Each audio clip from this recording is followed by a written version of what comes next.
Buenos días, es un gusto darles la bienvenida al seminario de investigación del mes de febrero.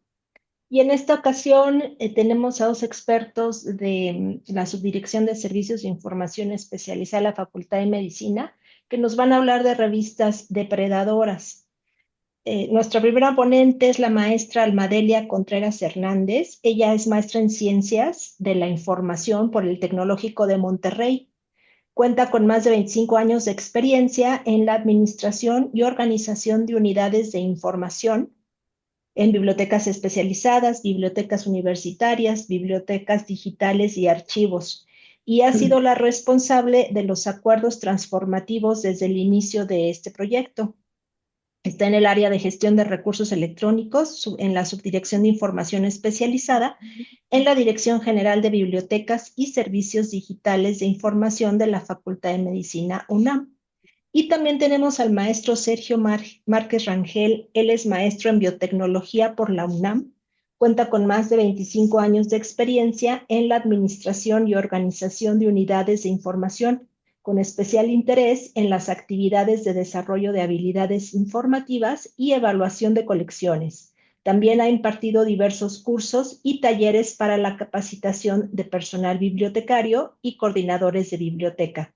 Es jefe del Departamento de Bases de Datos y Revistas Científicas y Técnicas de la Subdirección de Información Especializada en la Dirección General de Bibliotecas y Servicios Digitales de Información de la Facultad de Medicina de la UNAM.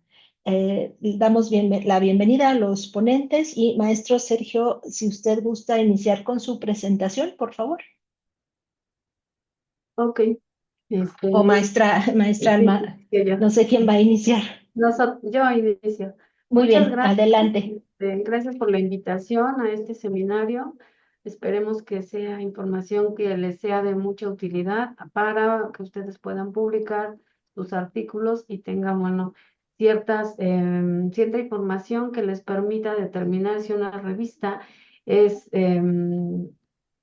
es merecedora de su manuscrito, que pueda ser visible, que sea legítima y no caigan en las garras de una revista depredadora.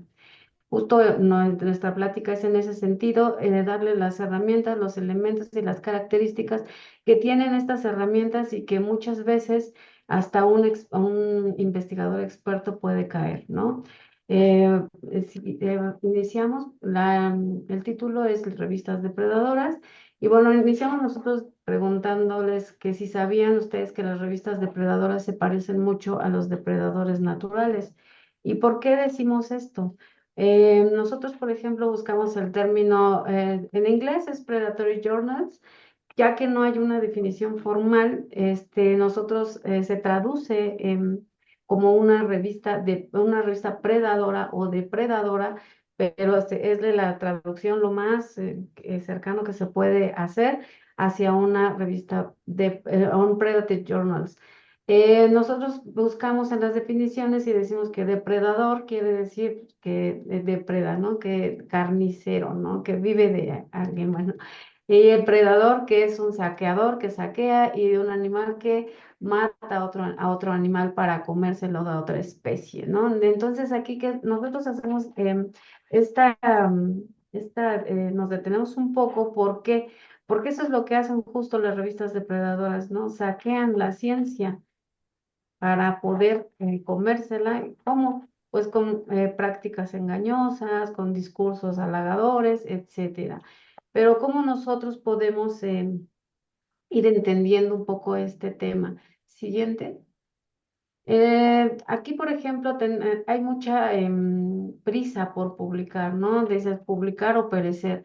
Y aquí los científicos, ante esta situación, pues son presas a que o comunican sus trabajos o no van avanzando, ¿no? No van teniendo promociones, no van teniendo, pues, cierto posicionamiento en alguna área de interés.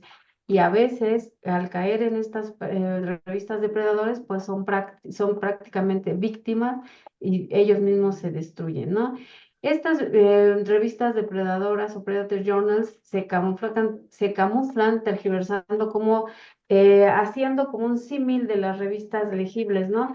Dicen que hacen revisión por pares, que el costo del lápiz es accesible, pero en realidad no hay ni revisión por pares, ni hay otros controles, mucho menos están indizadas en bases de datos que podrían ser cuestionables de decir, pues si una revista está ahí, pues puede ser que sea legítima.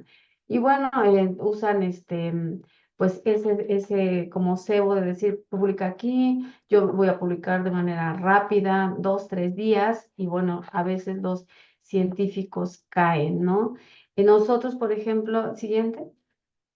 Decimos que una revista depredadora, bueno, ellos siguen aumentando su base de casa porque utilizan correos electrónicos justo para invitar a los investigadores, ¿no? Y estos correos pues suelen ser muy halagadores, ¿no? Es decir, a veces esa necesidad que tienen de cazar autores, ni siquiera se dan cuenta de a qué disciplinas corresponden estos autores, ¿no? Hay algunas ocasiones en que son bibliotecólogos y les envían información de revistas de medicina en donde dicen, hemos detectado que has publicado en revistas de medicina, eres muy bueno, queremos que todos te conozcan, te invitamos a publicar nuestro número especial.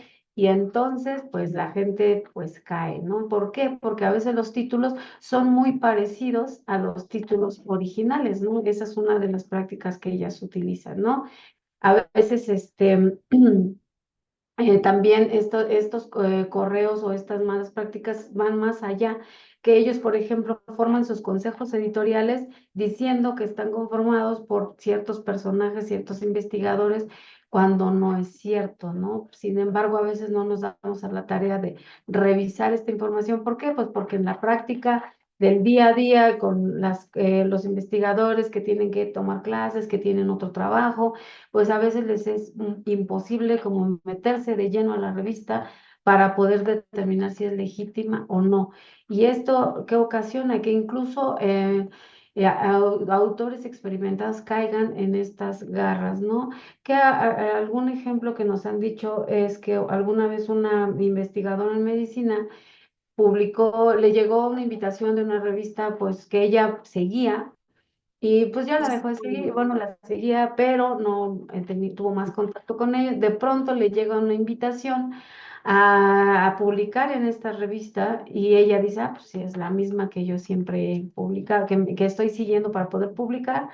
Y ella envía su trabajo, después le mandan a los 3 días que ya está y ella pues, se queda asombrada porque dice, pues en 3 días. Y se da cuenta, empieza a revisar, se da cuenta que cayó en estas malas prácticas de las revistas depredadoras. Dice que que no desea seguir, que quiere retirar su artículo y le dicen que está bien, pero que necesita pagar 8,000 libras esterlinas porque su trabajo pues ya implicó una revisión y ellos tienen que recuperar esa inversión. Entonces, ¿qué hacen? Pues secuestran esta información porque obviamente ustedes saben que cuando éticamente no se puede publicar un artículo en dos revistas diferentes. Entonces, mientras esté ahí, ustedes no saben dónde lo van a publicar. Sin embargo, la red lo va a encontrar y entonces ya no aplica que ustedes lo vuelvan a mandar a otra revista. A veces esa es una de las características que sí nos pueden afectar. Y más adelante esto les va a hablar mi compañero Sergio. Siguiente, Sergio. Pero, ¿qué son estas revistas depredadoras, no? Como les decía, prácticamente no hay una definición, sin embargo, por las características podemos ir formando esta definición. Y bueno, nosotros encontramos en un artículo de Nature que dicen que estas van a priorizar siempre su interés propio a expensas del conocimiento, ¿no? De los demás. Y bueno, ¿por qué se van a caracterizar? Porque tienen información falsa o engañosa, porque obviamente desvían las mejores prácticas editoriales y de publicación, porque pues una revisión no se hace en 2, 3 días. No, yo que estoy en el área de la parte de publicar en acceso abierto con el APC cubierto, me dicen, es que la revista ya, con los que son nuevos, me dicen, es que ya la revista ya se tardó un mes. Y yo creo que ya es mucho tiempo que ya se tardó. Entonces, que me digan si me la van a rechazar o aprobar, sino para retirarla y mandarla a otra revista. Generalmente estas prácticas editoriales pues se toman su tiempo, ¿no? Porque obviamente si es un tema que es nuevo, a veces las revistas tienen que invitar a otros investigadores en el área y a veces no es fácil porque es un tema tan nuevo que no hay revisores sobre este tema, ¿no? A veces es tan interesante o apasionante el tema que hay revistas que tienen para manuscritos hasta 15 revisores, ¿no? Y a veces les digo, es esa desesperación de los autores nuevos que dicen es que se tardan mucho tiempo, pero esto es así, ¿no? Justo por eso los captan las revistas depredadoras, porque dicen, esto es a prisa que tienen, que dicen, bueno, acá en 3 días me lo van a publicar y, oh, sorpresa, ¿no? Porque siempre va a haber un interés económico, sí, el pago es mucho más bajo, pero obviamente cuando uno publica en estas revistas, pues ya tiene como un poco un dedo que nos está señalando, ¿no? Y a veces lo hacemos de manera inocente porque no sabemos, sin embargo, hay algunos, también está la otra parte, ¿no? Que los que sí escriben pues en este tipo de pseudociencia, porque necesitan publicar de manera fácil y rápida, pues para avanzar en su carrera, porque a veces hay universidades que no hacen como ese escrutinio tan a fondo, y bueno, esto les permite pues que estos investigadores puedan hacer estas prácticas, ¿no? Y hay algunos, pues, porque dicen, pues, si yo publico en estas revistas depredadoras, pues yo puedo aumentar mi métrica, puedo crecer mi índice H, puedo autocitarme. Y bueno, también están aquellos que quieren, pues, aumentar su currículum para conseguir un trabajo nuevo, becas de investigación, fondos, etcétera, ¿no? Y bueno, estas revistas tienen pues esa falta de transparencia, ¿no? Que ahorita les vamos a enseñar más o menos con ejemplos cómo ustedes pueden ir distinguiendo estas características, ¿no? Este uso de prácticas, bueno, primero empiezan a ser pues halagadoras y después empiezan a ser agresivas porque, bueno, si no publican o no quieren pagar, bueno, están detrás de ustedes hasta que paguen, ¿no? Siguiente, Sergio. Y bueno, obviamente, pues representan una gran amenaza para, para la integridad de la ciencia. ¿Por qué? Pues van a aumentar la mala conducta de la investigación científica, tal como es el plagio, ¿no? Estas editoriales, bueno, implementan estas estrategias agresivas o halagadoras para atraer investigadores de alto nivel. Y bueno, que las otros autores que caen, bueno, pues no te se dan cuenta que publicar en estas revistas web pues va a permitir que amenacen pues la división entre la ciencia y la pseudociencia, ¿no? Pues ya que, por ejemplo, cuando uno publica en revistas legítimas que citan conclusiones de artículos publicados anteriormente, en revistas depredadoras, pues pueden ser vistos como cuestionables, ¿no? Aquí, por ejemplo, nos decían, sí, hay muchos investigadores que no entran a las revistas, sino que buscan en Google Scholar, ¿no? Porque sabemos que Google Scholar es un navegador que nos va a permitir encontrar ya no cosas comerciales, sino solo lo académico. Sin embargo, pues aquí están los artículos sueltos, ¿no? Necesitamos entrar a la revista para verificar ciertas características que nos van a ayudar a determinar si es legítima o es una revista depredadora. Siguiente. ¿Y cómo son? ¿Cómo voy a identificar estas revistas depredadoras? Bueno, de entrada, ustedes cuando entran a páginas de Springer Nature, de Wiley, de Taylor, de las revistas, de las editoriales reconocidas y prestigiosas, pues obviamente su diseño es pues original, tiene calidad. En estas revistas predatorias no lo es, más bien parecen como si vendieran algo, ¿no? Ahorita lo vamos a ver. Y bueno, lo que quieren hacer es imitar ese diseño visual que tienen las revistas académicas verdaderas.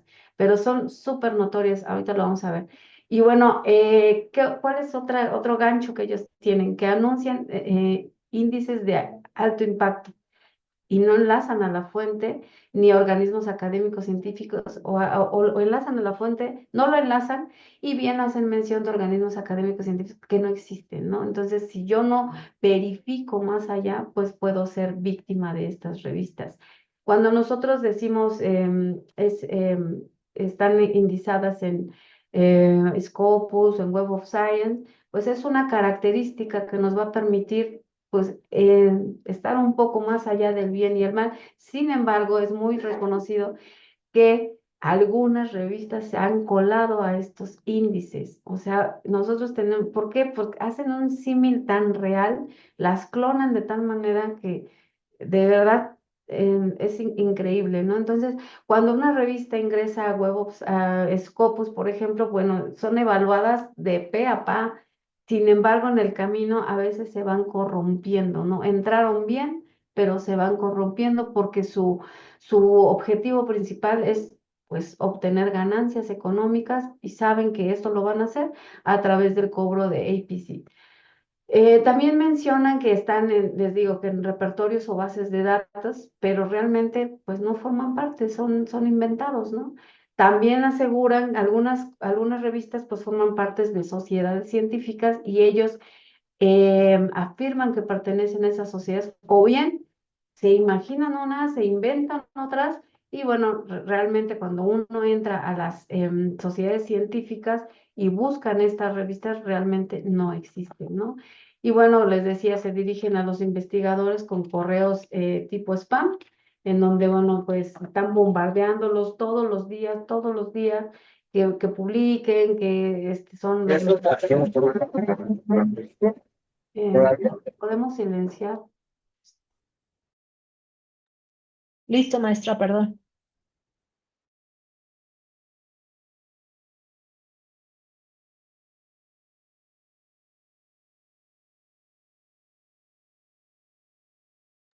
Tu micro, Alma. Ah, ok. Se dirigen a los investigadores a través de correos masivos y desde ahí los están bombardeando. Si bien es cierto, las editoriales prestigiosas no lo hacen. O sea, más bien los autores se acercan a estas editoriales y no están las editoriales bombardeándolos a ellos. Esa es una bandera roja que tendríamos que prender. Y bueno, utilizan de manera fraudulenta números de las revistas que ellos tienen que se llaman International Standard Serial Number.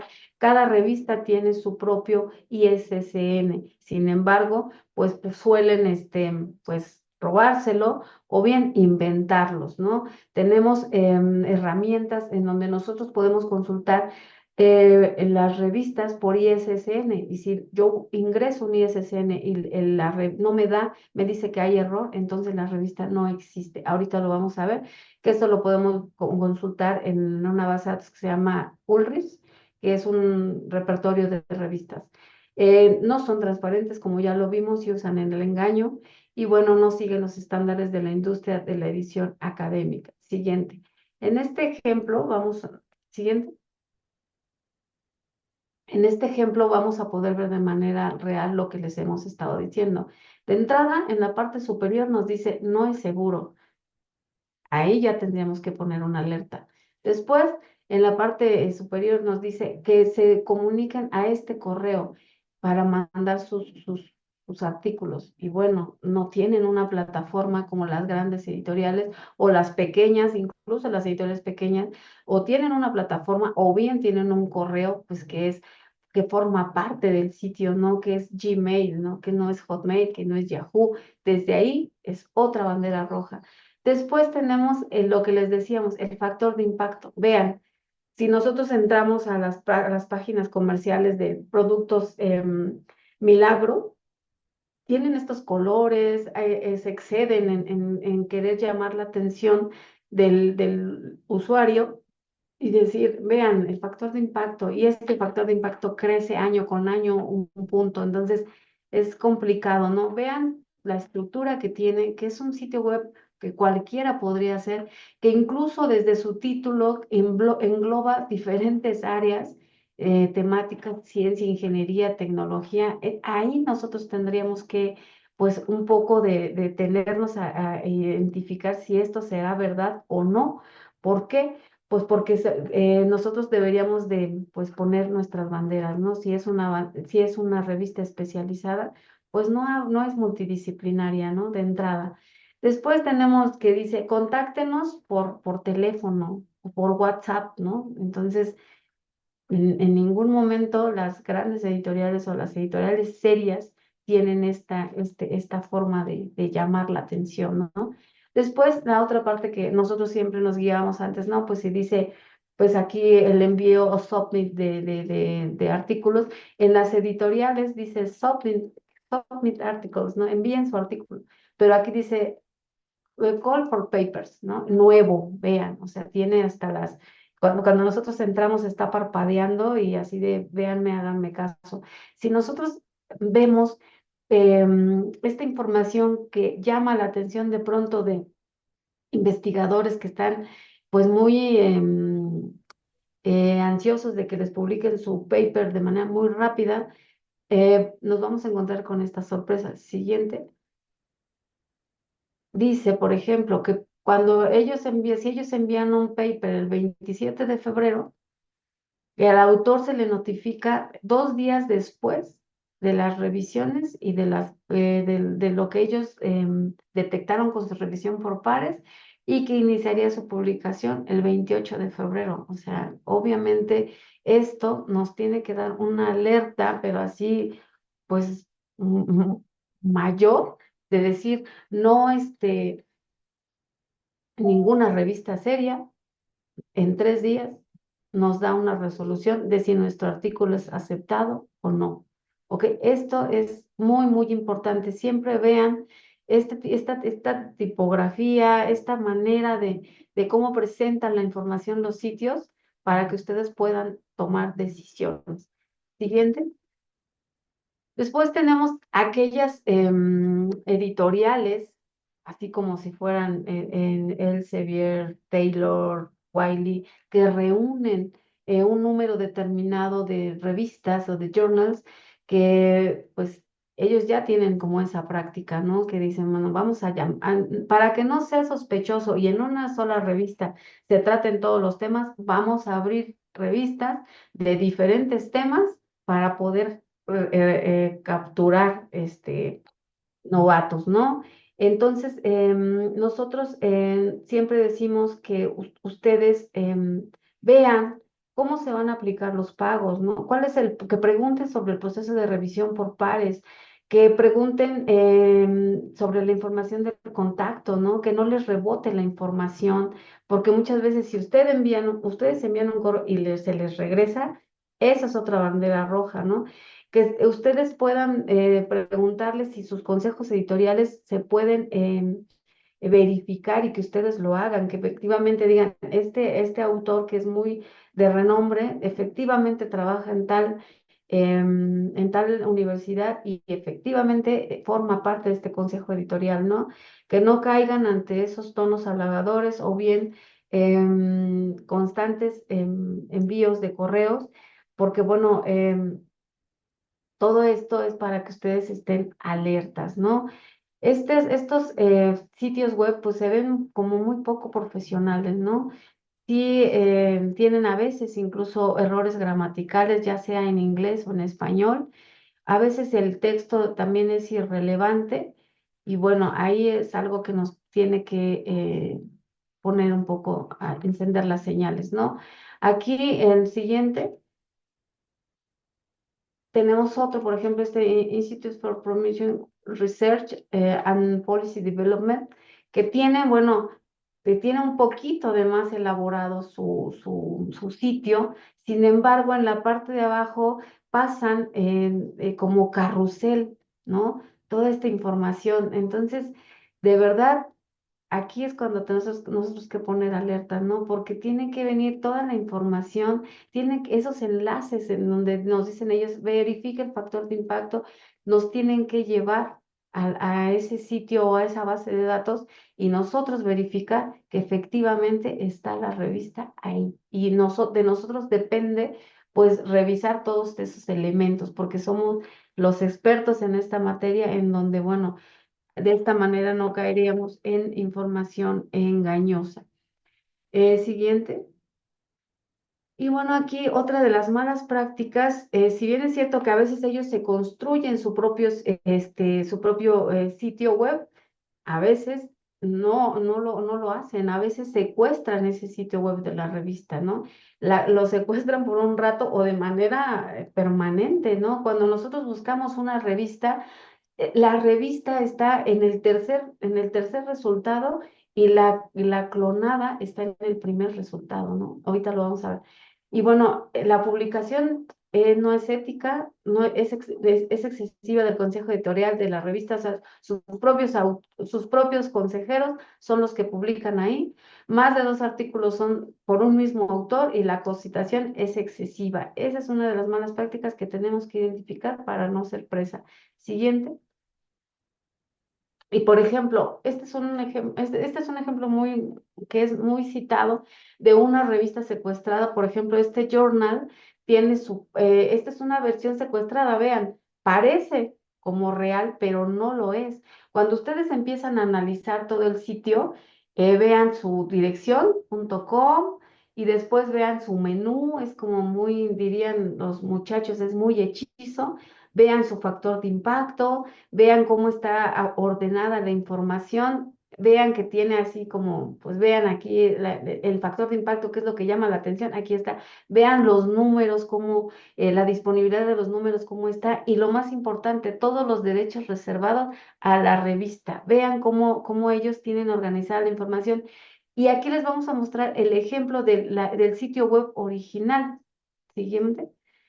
Este es el sitio web legítimo. Vean la diferencia entre la tipografía, el acomodo de la información con una revista que secuestran, ¿sí? Y cuando decimos secuestran, incluso llegan los autores y dicen, ah, pues esta es mi revista, yo les mando mi artículo, oh sorpresa, no era en el sitio original, sino era en un clon.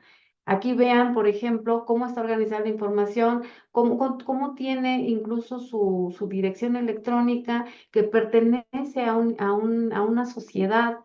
En la parte de abajo viene esta sociedad, viene el país, viene más información sobre para los autores, acerca de la revista, los miembros que puedan contactarse con la revista.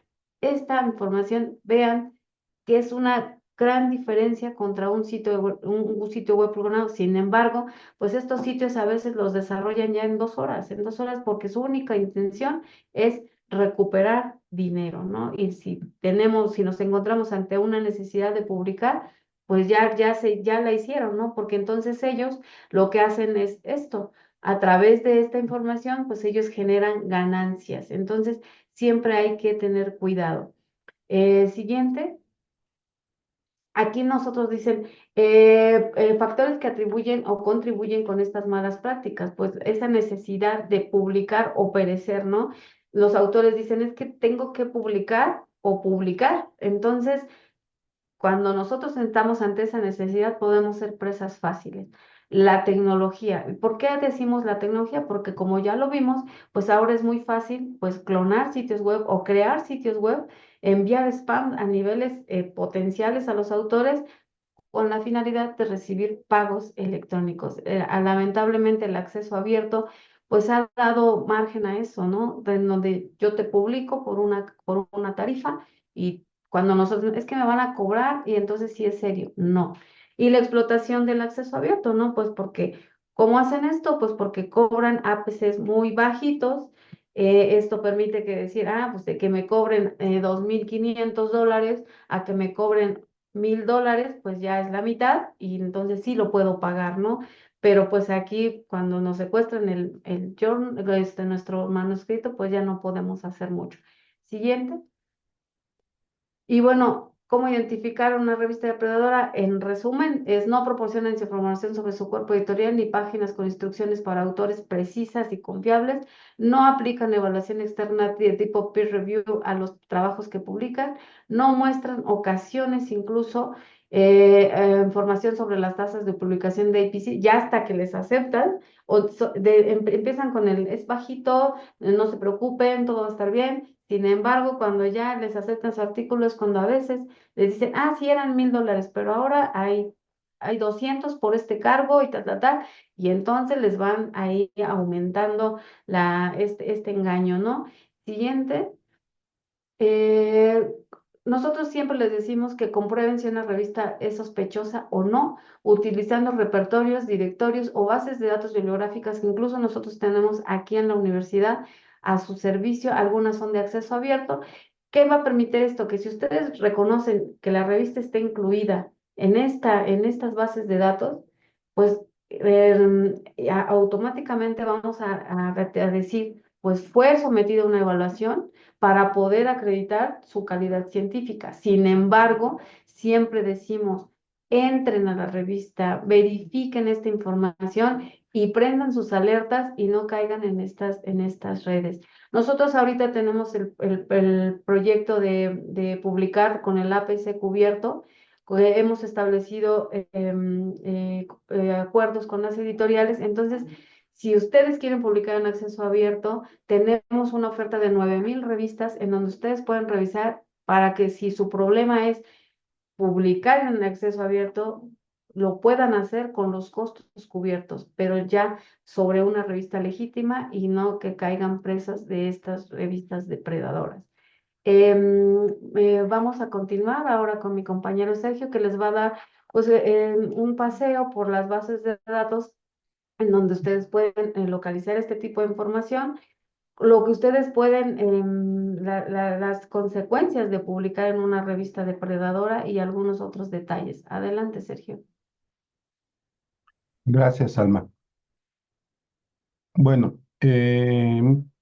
como decía ahorita Alma, estas son una de las herramientas que nos pueden apoyar para que ustedes identifiquen si la revista es real, si es académica 100% y que no pueden perder su información, ¿no? Eh, Estas herramientas, por ejemplo, la primera es MIAR, que es la matriz de información para análisis de revistas. Otra muy importante, si ustedes son de los que prefieren publicar en acceso abierto y tienen ya su set de revistas, el DOAG, el Directorio de Revistas de Acceso Abierto, es como que el más adecuado. Y ellos también empiezan a aplicar ciertos criterios, ciertos lineamientos para que puedan ustedes discernir si es o no depredadora. El otro, por ejemplo, el ERI Plus, ¿no? Que es el índice que contiene información bibliográfica sobre revistas académicas, esto más enfocado a la parte de humanidades y ciencias sociales, ¿no? Ahí es donde quizás podemos encontrar un poquito más de revistas depredadoras. Dialnet es un proyecto muy importante, es español. Ellos tienen un compendio muy grande y muy curado sobre revistas 100% académicas de habla hispana, ¿no? Y tenemos, por ejemplo, las más importantes y complicadas al mismo tiempo. Tenemos una base de datos que se llama Scopus. La UNAM suscribe tanto Scopus como Web of Science, y son las bases de datos que tienen cierto rigor para que las revistas sean 100% académicas, 100% responsables, ¿no? Scopus es un poquito más amplio, incluye más de 28,000 títulos en su base de datos, en su lista de revistas analizadas. Y Web of Science es un poquito, más bien no al contrario, Scopus es un poco más laxo y Web of Science es más estricto, ¿no? Entonces su core de revistas, su listado, está por ahí de las 15,000 revistas vigentes. Pero estamos hablando de revistas muy importantes y que cumplen todos los criterios de calidad. Y en base a estas dos bases de datos se genera el factor de impacto que es muy importante para que sepamos si la revista es muy leída o poco leída, ¿no? Y una de las herramientas que hemos estado revisando, analizando últimamente, que ya está desactualizada, es la lista de Bells, ¿no? Es una lista donde ellos tienen ciertos criterios, y vamos a pasar a ella en un momento. Es una lista donde ellos han analizado todas estas características que ya ha mencionado Alma, de cuáles son las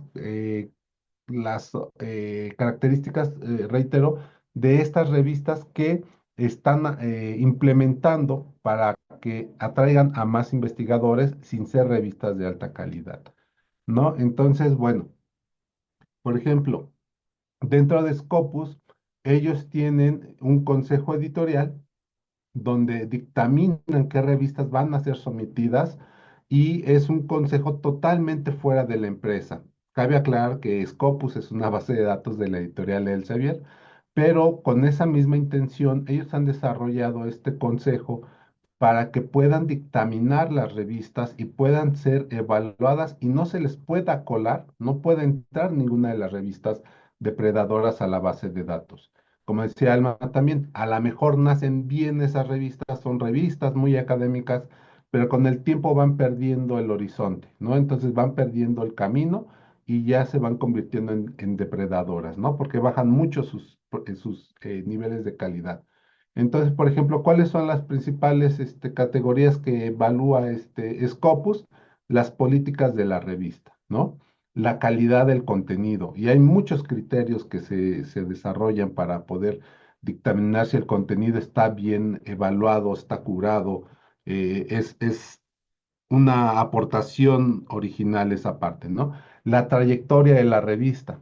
Nosotros en la UNAM, por ejemplo, suscribimos ahorita 12,000 revistas en formato electrónico y la mayoría de ellas son revistas que tienen 20, 30, 100 años de historia, ¿no? Son de las revistas que tienen una gran trayectoria, una gran archivo de contenido, que también es importante saber si lo tienen. Y la regularidad, ¿no? Esas revistas que dicen es mensual y cada fin de mes o cada quincena aparece esa revista. Llueve, truene o relampaguee, las revistas van a estar publicándose en la fecha prometida, ¿no? Y además la disponibilidad en línea, que los sitios no se caigan.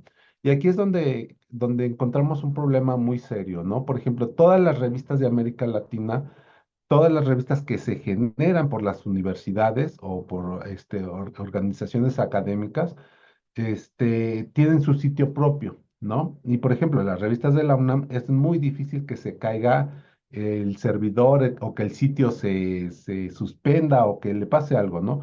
Pero no así, por ejemplo, las revistas cubanas o las revistas venezolanas. Entonces, por eso ese tipo de revistas de acceso abierto, que son de América Latina, que no tienen un soporte, que no tienen alguien que les dé la sustentabilidad para permanecer en línea, se caracterizan como depredadoras, porque sobre todo las revistas venezolanas que no tienen ese apoyo, pues tienden a desaparecer, ¿no? Entonces, la disponibilidad en línea también es muy, muy importante. Estas revistas, por ejemplo, las de la UNAM, pues siempre van a tener el apoyo y además ya tienen pues mucha historia en la publicación, ¿no?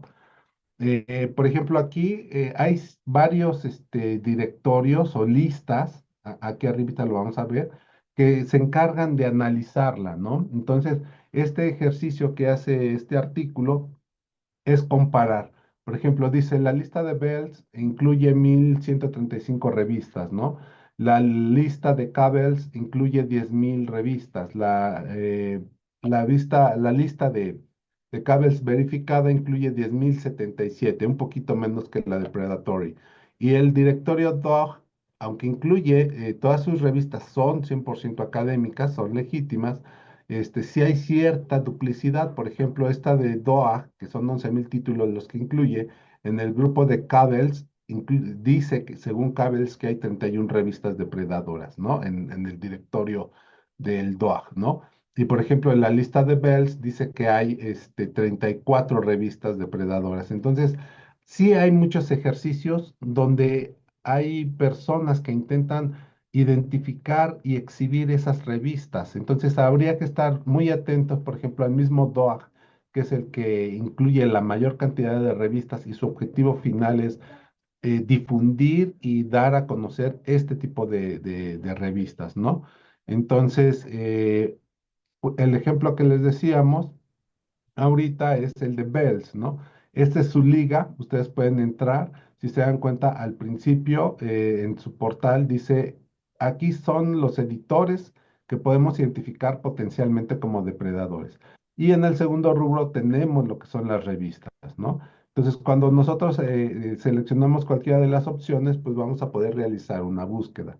Es importante mencionar que esta persona, Bells, empezó a hacer su lista cuando diseñó este sitio, era muy visitado, ¿no? Pero muchas editoriales, algunas muy poderosas, que se dedican a publicar mucho en acceso abierto, pues lo empezaron a atacar y lo empezaron a demandar. Entonces él cerró su lista, él dejó de actualizarla, en particular Bells, en 2018. Sin embargo, hay otras personas y han surgido otras iniciativas que han continuado con la actualización.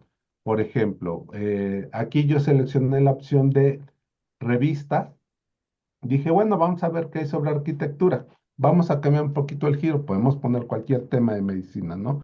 Entonces yo seleccioné la palabra arquitectura, le di buscar, me trae este resultado y yo selecciono el Journal of Management and Architecture Research, ¿no? Es un poco a lo que Alma mencionaba al principio, ¿no? El título es un poco de, bueno, de administración, de gestión y de investigación en arquitectura. Dices, ok, el tema es sobre arquitectura. El sitio, pues sí me dice que es seguro, ahí hay que tener cuidado porque es un HTTPS.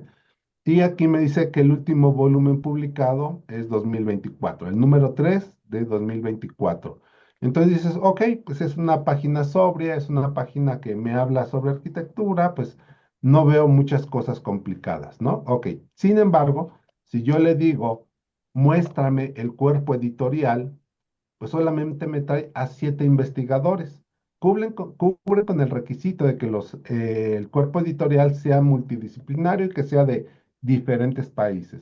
Sin embargo, dices, pues una revista seria no puede tener solo 7 revisores, ¿no? Por eso, y más que te prometen que se va a publicar en 3 días, como el ejemplo que daba Alma, pues es más absurdo, ¿no? Sin embargo, bueno, por ejemplo, acá arriba dice que el APC de esta revista es de $200, ¿no? Dices, ah, bueno, pues está muy accesible, $200 por publicar.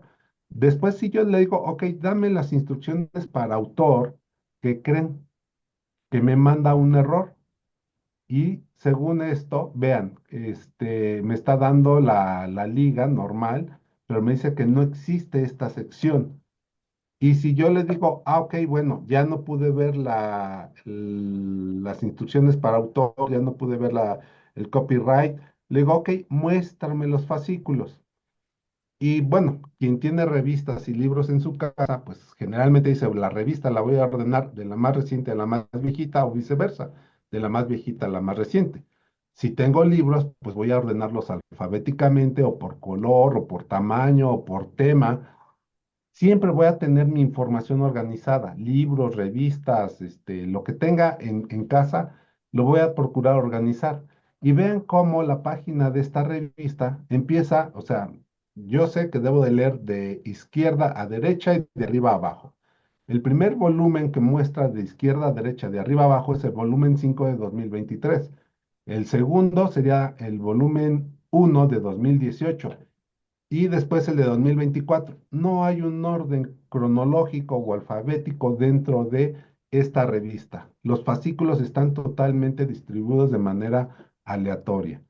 Bueno, ok, voy a seleccionar el volumen 1, el número, fascículo 1 de 2018. Y dices, ok, pues aquí está, se ve bonito, cumple la estructura, trae el autor, tiene un DOI, está muy bien. Sin embargo, solamente trae un artículo. Y aguas, aquí solamente hay un artículo, pero dice que es una revista de acceso abierto. Ah, perfecto, quiero leer ese artículo. Le doy un clic y no me trae el texto completo. Me trae, sí, un PDF, pero es únicamente el resumen de ese artículo, ¿no? Entonces, desde ahí nosotros ya empezamos muy mal, porque esta revista, una sola revista, no puede contener un solo artículo en un fascículo, no puede tener un fascículo de un solo artículo. Entonces, son los detallitos que nosotros vamos investigando. Me regreso un poquito acá. Esta revista, o me regreso a la página principal, tiene dos ISSNs.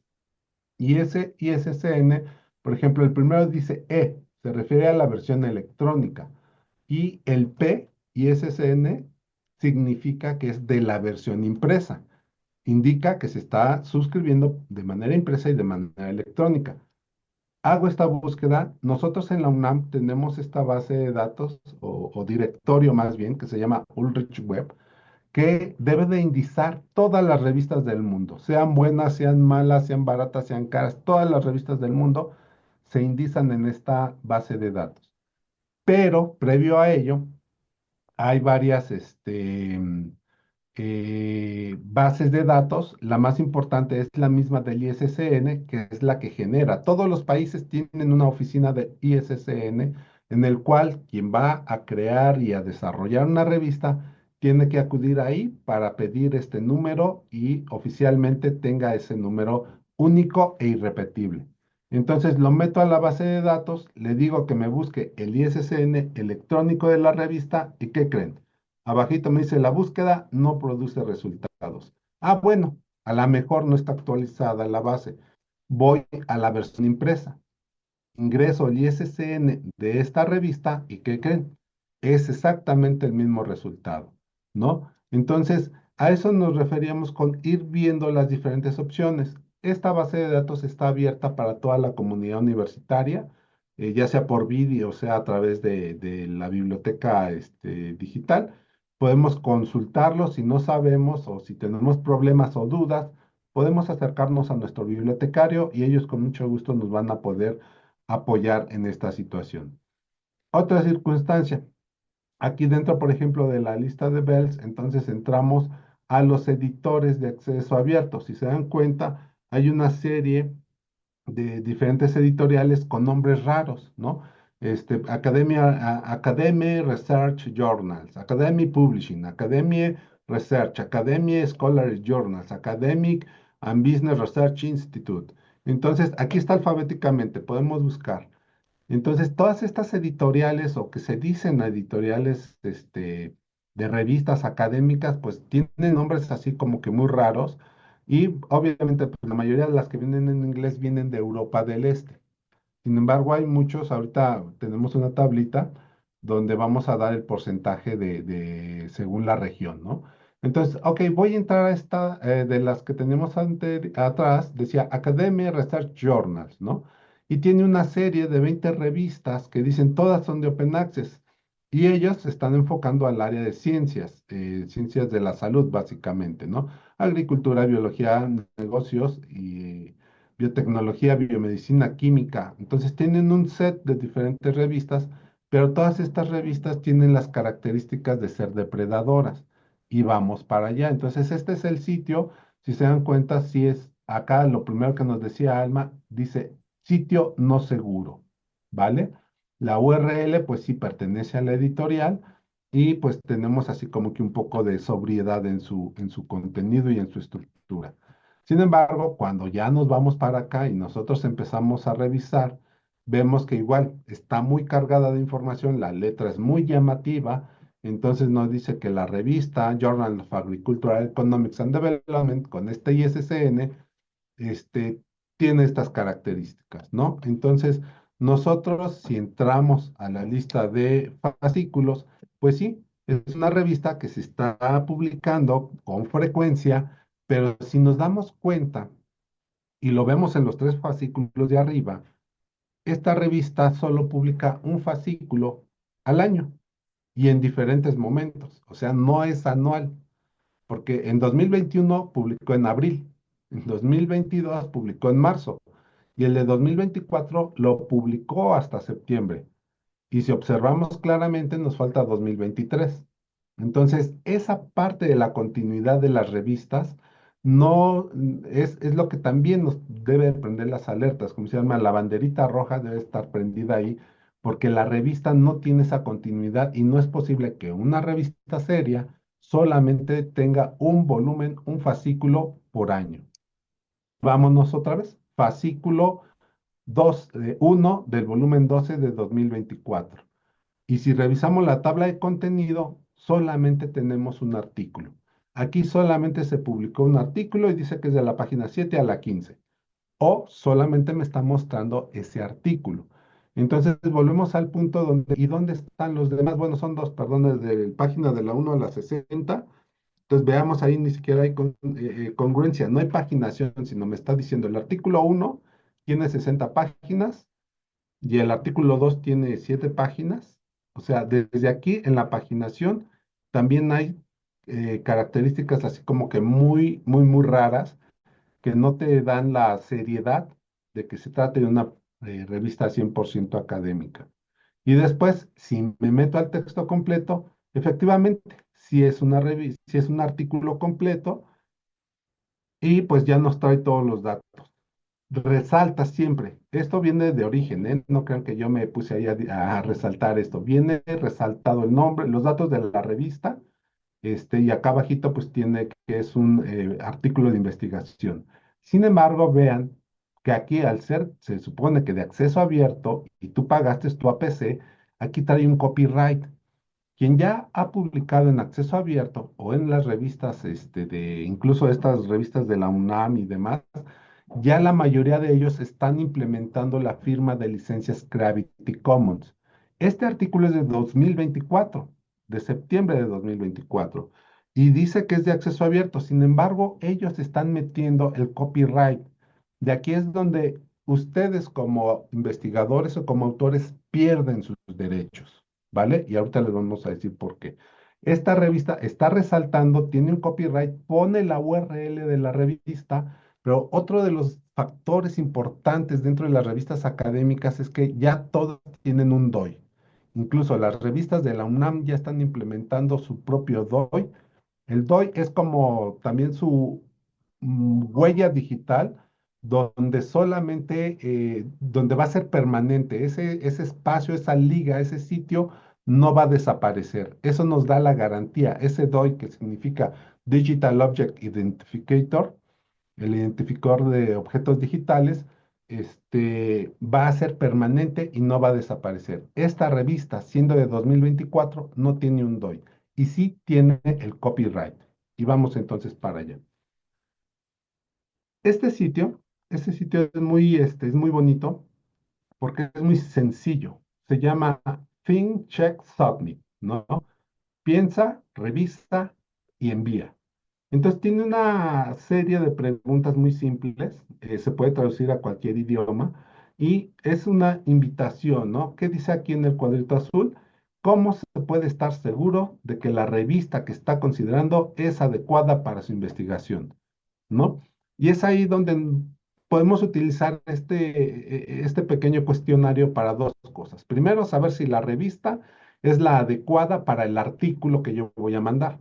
Y segundo, si la revista es académica o puede ser una revista depredadora, ¿no? Entonces nos va a ayudar más para lo primero. Si yo voy a mandar un artículo sobre oncología a la revista Lancet of Children, pues van a decir, no, es que sí, a lo mejor hablas de niños, pero no es oncología la revista Lancet of Children. Entonces yo te recomiendo que la mandes a Lancet Oncology, ¿no? Entonces, pues sí, ellos te van a decir que de principio no cabe en la de niños, sino en la principal que es de oncología. Entonces, eso nos va a ayudar mucho a que podamos hacer este checklist, el Think Check Submit, para que pues podamos elegir la revista más adecuada. Porque ahí es donde ustedes también pierden mucho tiempo o incluso si los capta una revista depredadora, pues pueden perder su artículo, ¿vale? Entonces, en resumen, ¿cómo atraen a los investigadores? ¿Cómo estas revistas depredadoras los llegan a captar, ¿no?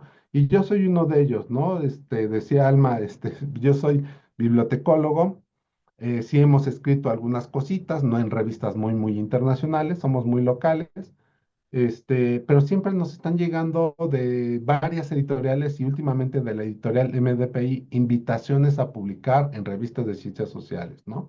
Entonces envían correos y vean, siempre el último correo que me mandaron es, usted que es experto en revistas Diamante, lo invitamos a publicar en un número especial y no dejan de mandarme el correo hasta que se cierra la publicación del artículo, ¿no? Entonces, todo el tiempo están mandando esos correos, ¿no? Diciendo que puede, incluso la traducción, ahí también les soy honesto, yo fui uno de los que cayó en esa mala práctica. Hace muchos años, cuando me hice mi primer presentación en un congreso y ese congreso publicó el artículo, a los 2 años me llegó un correo diciendo, oiga, queremos traducir su artículo al griego. Dices, ah, pues qué padre, mi artículo se va a ver bien bonito en griego y di los permisos. Entonces se publicó el artículo, pero a los 5 años después el sitio desapareció. La revista dejó de publicarse, ¿no? Entonces son muchas situaciones y yo se los puedo dar como experiencia propia de que sí sucede y está sucediendo con más frecuencia últimamente, ¿no? Lo que ya decía Alma, que prometen que te van a publicar en tiempo récord, en 2, 3 días, una semana, y Alma también les puede dar la evidencia. O sea, hay revistas de algunas editoriales que tardan hasta 18 meses en aprobarse. Y nos consta porque tenemos la evidencia de cuándo mandaron el artículo, cuándo empezaron a revisarlo y hasta cuándo lo aceptaron para su publicación. Hablando de revistas 100% académicas, ¿no? Y algo que le decíamos mucho es lo del costo bajo y sobre todo el factor de impacto. El costo bajo ya lo vieron en el ejemplo en la pantalla que les mostraba ahorita, $200 por publicar.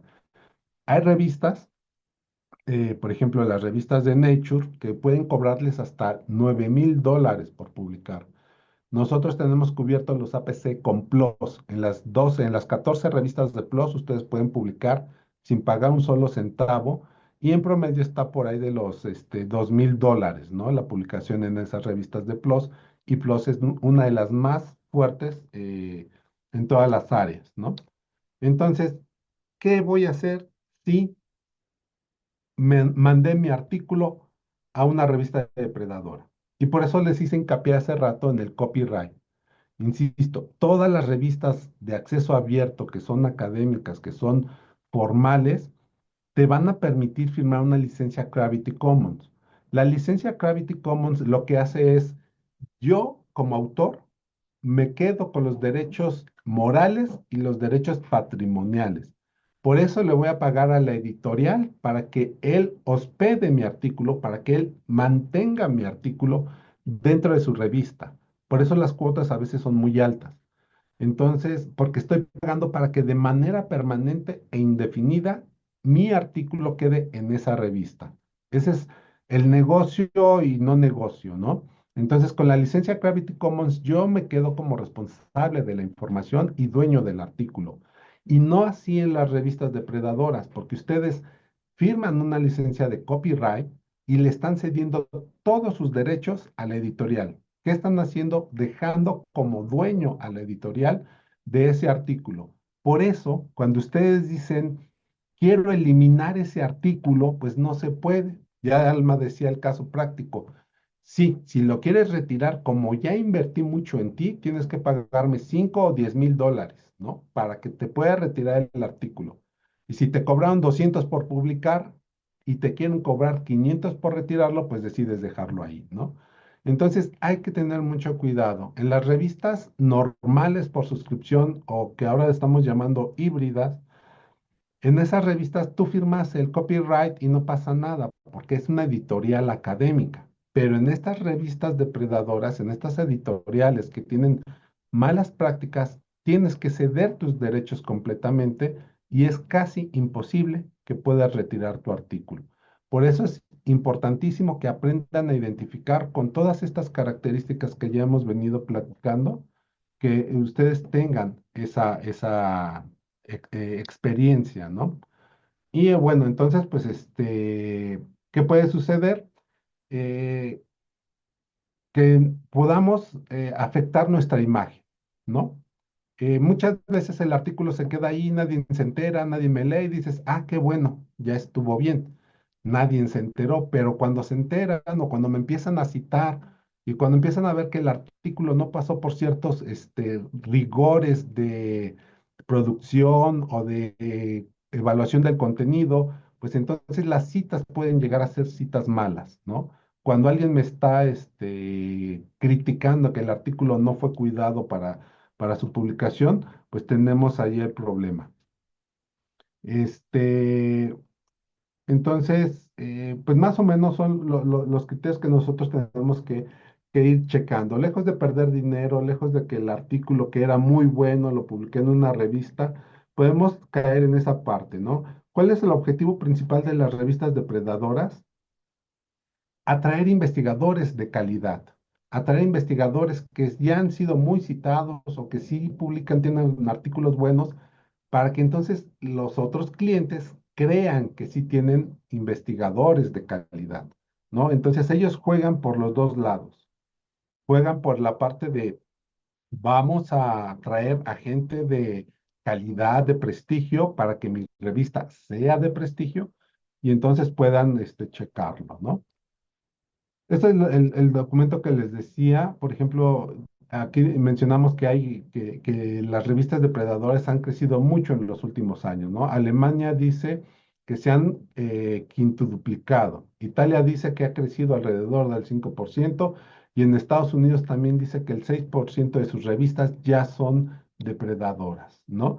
Entonces, hay que tener mucho cuidado.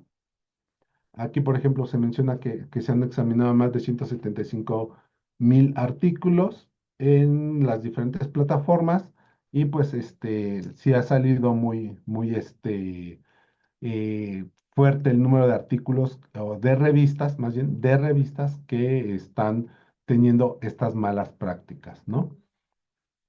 Perdón si hablamos mucho y es en esencia toda la información que les queríamos mostrar, es invitarlos a que sí tengan mucho cuidado, sobre todo ustedes que son estudiantes o que son profesores investigadores de principios de carrera, para que sí evaluemos a dónde los vamos a mandar, nuestros artículos, nuestras comunicaciones, porque muchas veces podemos perder la información por ahí, ¿no?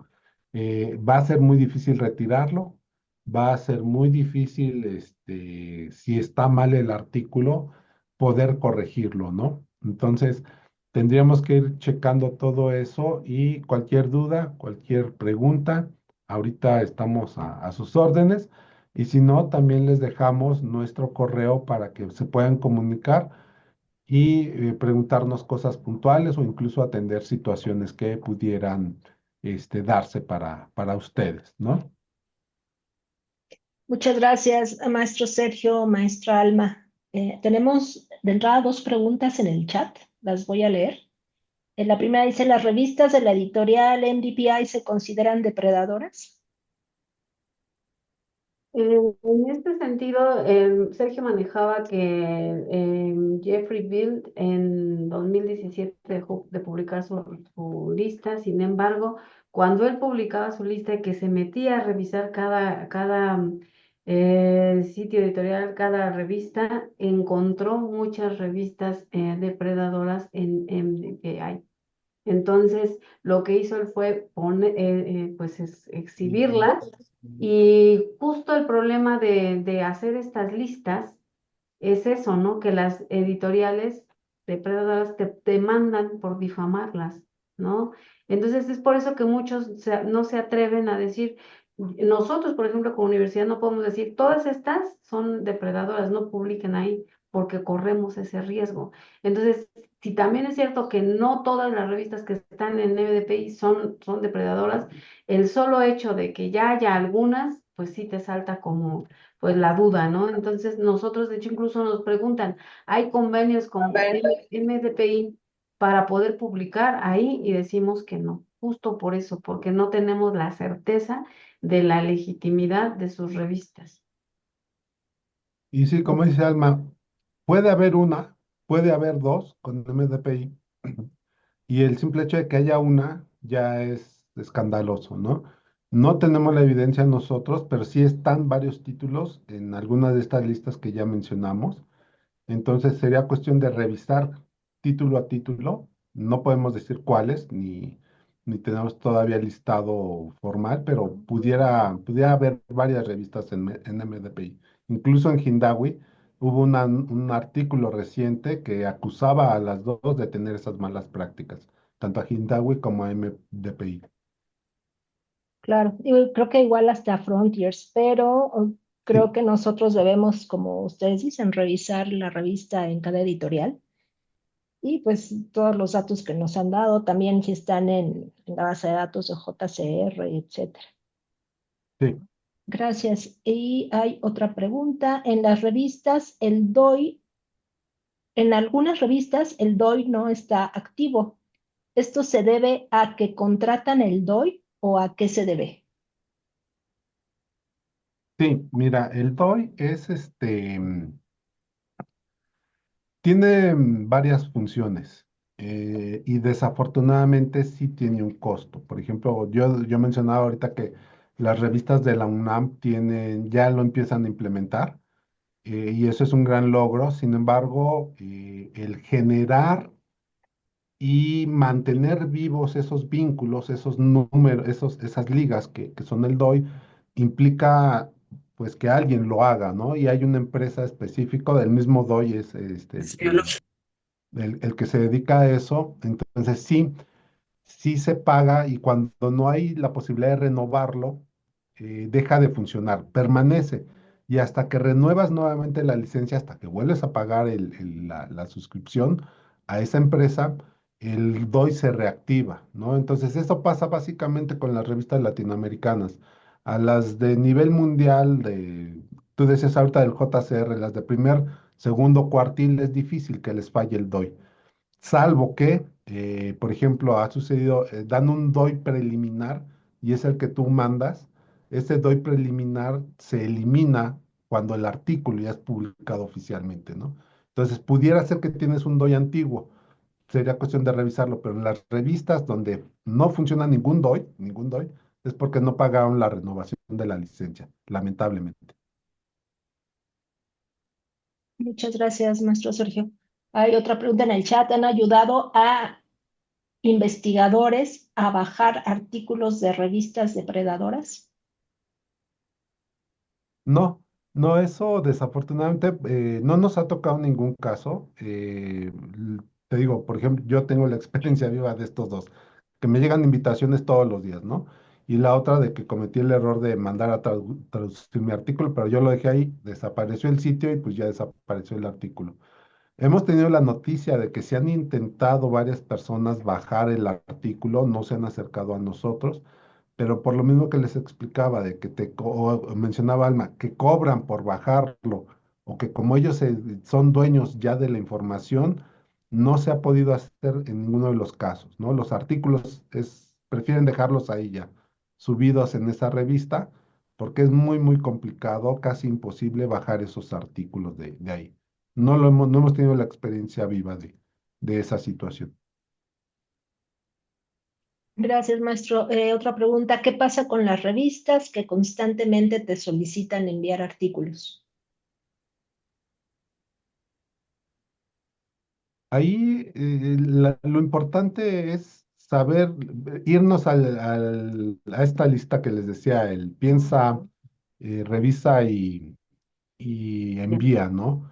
Si la revista tú has trabajado con ella y si has publicado en esa revista, y es una revista 100% académica por los diferentes criterios, ¿no? El sitio, la periodicidad, que si tiene un cuerpo editorial, este, que se publica de forma regular o que no ha tenido ninguna falla.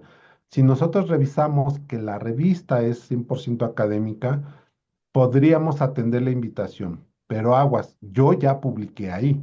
Yo o mi profesor o mi tutor o mi compañero ya publicó ahí, por eso me están invitando.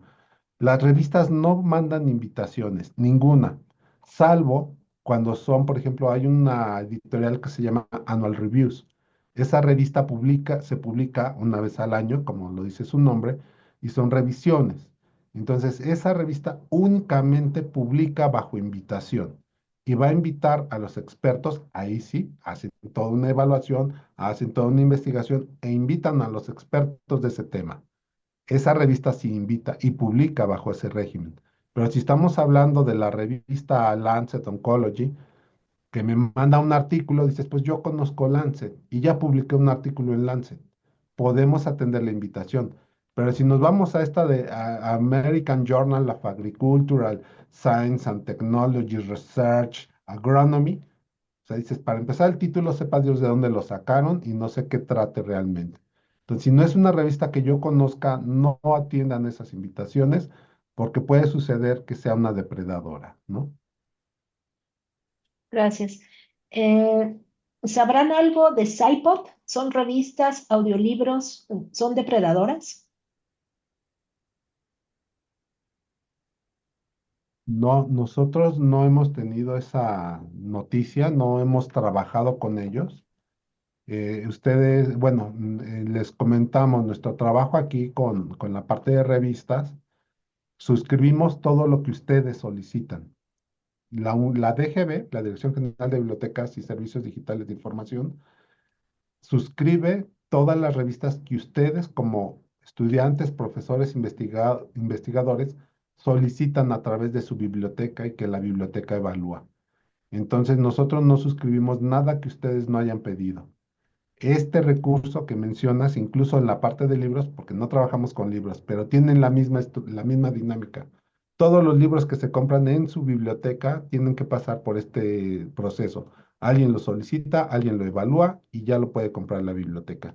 Entonces, no es un recurso que tengamos disponible o no es un recurso que se haya suscrito en la UNAM porque no ha habido la solicitud. Entonces, les mentiríamos si tenemos, tomamos la nota para que lo investiguemos y se los hacemos llegar. También aquí hay que resaltar que así como hay revistas depredadoras, también hay libros depredadores. Siempre hay que tener atención en pues esas características, estas características que ya les hemos mencionado, que también aplicaría para libros.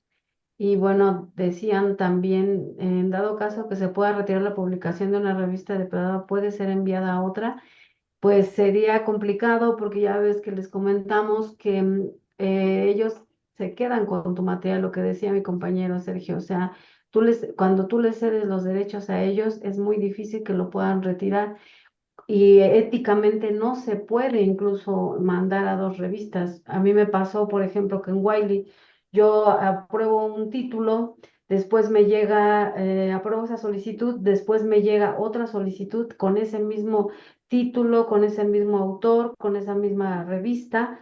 Y yo dije, le escribí a la editorial, dije, oye, tengo este mismo autor y lo único que cambia es la fecha, o sea, pero ¿esto es correcto? Y me dijo, no, tu investigador está incumpliendo en práctica, en malas prácticas, éticamente no se puede, X, ¿no? Me comunico con el autor, le digo, oye, es que tengo esta situación, tengo dos artículos tuyos, ¿me puedes compartir cuál es la situación? Me dijo, no, es que me cancelaron el primero, pero solamente hay una variante en el título, haz de cuenta, en lugar de plural es singular. Y, y no, entonces ahora por eso lo vuelvo a enviar a la misma revista con mi mismo nombre y tal, pero el otro ya está cancelado. Entonces ya le digo a la revista, sabes que es el mismo artículo, pero tú cancelaste el primero. Ah, ok, perfecto. Pero en este tipo de cosas vemos y que dicen, se está mandando dos veces, pero no. Y en este caso, si ustedes lo envían ahí, el riesgo que corren es que lo suban a la internet y cuando la revista vea si tu artículo es original y no ha sido publicado en otro lugar y lo llegue a encontrar, ya no pueden publicarlo. Ese es el riesgo. Claro, muchas gracias. Bueno, pues ya para terminar, yo quisiera hacer una pregunta. Por ejemplo, si Scopus es del Sevier, ¿no se dan a veces conflictos de intereses entre editoriales? No, no, en este caso, digo, el Xavier, quien lo conoce sabe que es un monstruo, sabe que es, muchos decimos que incluso es un monopolio dentro de las revistas, porque pues es la editorial más cara, más prestigiosa, eh, más títulos académicos, o sea, Elsevier tiene todo. Y precisamente para complementar el proceso de la publicación de revistas y de libros, tiene todo, les digo, tiene todo, diseñó Scopus. Scopus es una base de datos técnicamente nueva, ¿no? Tiene 20 años en el mercado y ha crecido mucho y muy bien. Entonces, la idea de tener Scopus es crear o competir con Web of Science para tener una segunda opinión o una alternativa a los indicadores que tiene Web of Science, ¿no? Por toda la historia, quien es miembro del SNI, no me dejará mentir, históricamente les piden el factor de impacto de las revistas, que solo da Web of Science. Les piden las citas, que solo da Web of Science. Entonces, ya en los últimos años, tiene ya varios años que el CONACYT les ha permitido entregar las citas de Scopus. Y como les decía yo, Scopus incluye más revistas que Web of Science. Es más amplio el catálogo de Scopus y por ende, si ustedes se buscan ahí y tienen citas, van a tener más citas y otras citas diferentes a las que hay en Web of Science, ¿vale? Entonces, no, a ese nivel de conflicto de intereses no, son herramientas complementarias, ¿no? Sirven para evaluar las revistas, las instituciones, incluso las personas. En este caso, los investigadores de ahí pueden sacar su índice H y ver qué tan proactivos son en ese sentido, ¿no? Pero son herramientas complementarias. Muy bien, muchas gracias. Ya no hay tiempo de más preguntas, pero pueden contactar a los ponentes en sus correos electrónicos. Y pues no nos queda más que agradecerles por tan interesante plática. La plática del próximo mes también va a ser con la presencia del maestro Sergio y de la maestra Armen. Nos van a hablar de las nuevas editoriales, ¿cierto? Sí, En de Open acuerdo Access. transformativo. Sí. Entonces, no se lo pierdan. Está ya el código de asistencia en el chat. Les recuerdo que esperen un día para poder bajar su constancia y de preferencia entren con el navegador Firefox o con Safari. Pues les agradezco a todos y nos vemos en la próxima. Muchas gracias. Bye bye. Hasta luego. Hasta luego.